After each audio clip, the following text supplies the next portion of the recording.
So I didn't really see any videos online on how to do this. I did my own research, and this is what I come up with. Some may be searching for how do you remove the front tire on a Yamaha stratoliner. This is how it's done. Step one, there's a bolt on the inside of the fender here. You loosen that with a 10mm ratcheting wrench. Up here in the front, this goes up to the main piece here, and that has on both sides a 4mm socket like such.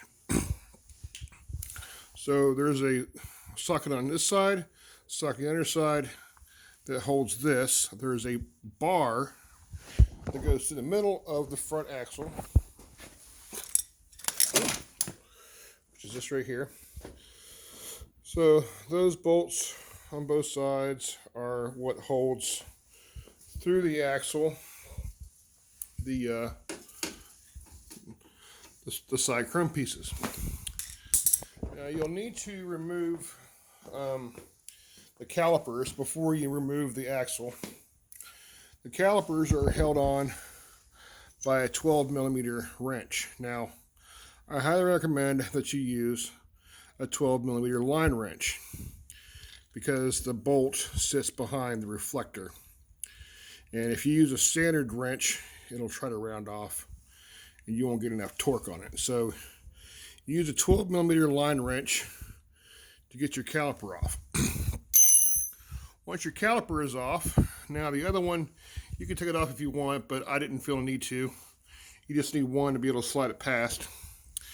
And then you have your axle that's held on by a 19mm monstrosity of a bolt, or a hex deal. I found this at Harbor Freight. Unfortunately, you got to buy the whole kit to get it, which is like $47. But whatever. I like tools that I can do the job myself with. So, you know, 19mm, you might be able to find one cheaper, but 19mm to get the axle out of the side. There are threads on the other side of the axle. The axle will come out pretty easily from there. You will have two spacers on both sides of the rim that go through the axle. The thinner side goes into the bearing, into the front wheel, and the flange heads out toward the shock there.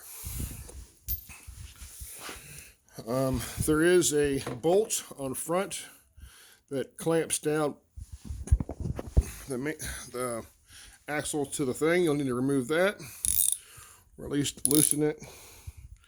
That is a 6mm to get that off, or get that loosened. So you loosen that, and then you take this big monster with a big 1/2-inch breaker bar, you break it loose, remove, and then when you reinstall it, you have to use a torque wrench, and then you torque that back down. You torque this down, you torque the axle down to 55 foot-pounds. Put everything back together, and you are done. Hope this helps. Good luck with yours. Later.